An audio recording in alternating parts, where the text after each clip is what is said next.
তুমি কি জানো সি, লুক অ্যান্ড ওয়াচ এই তিনটা ওয়ার্ডের অর্থই হচ্ছে দেখা। বাট আমরা কখন কোন ওয়ার্ডটা ইউজ করব, চলো আজকে চট করে জেনে নেই। সি অর্থ হচ্ছে ন্যাচারালি কোনো কিছু দেখা। এটা তুমি অনিচ্ছাকৃত দেখাও বলতে পারো। আমরা আমাদের দৈনন্দিন জীবনে চলাচলের মুহূর্তে বা জীবন ধারণের মুহূর্তে যে সকল জিনিসগুলো দেখে থাকি অনিচ্ছাকৃতভাবে, সবগুলি হচ্ছে সি।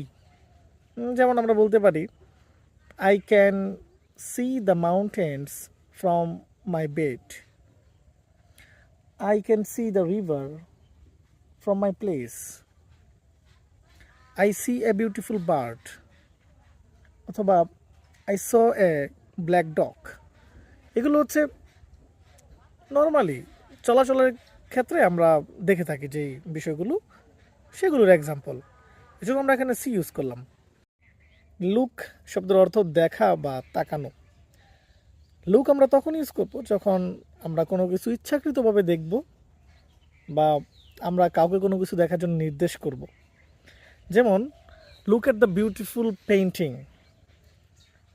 ঠিক আছে, সো কোনো কিছু ইচ্ছা করে দেখার জন্য অথবা আহ, কাউকে কোনো কিছু দেখতে বললে বা মনোযোগ সহকারে কোনো কিছু দেখতে বললে সেক্ষেত্রে আমরা লুক ইউজ করতে পারি।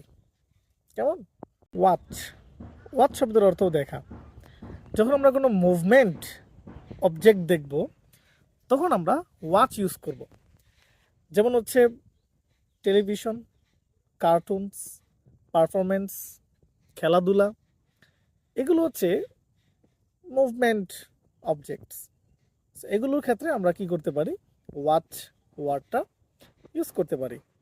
I think you understood.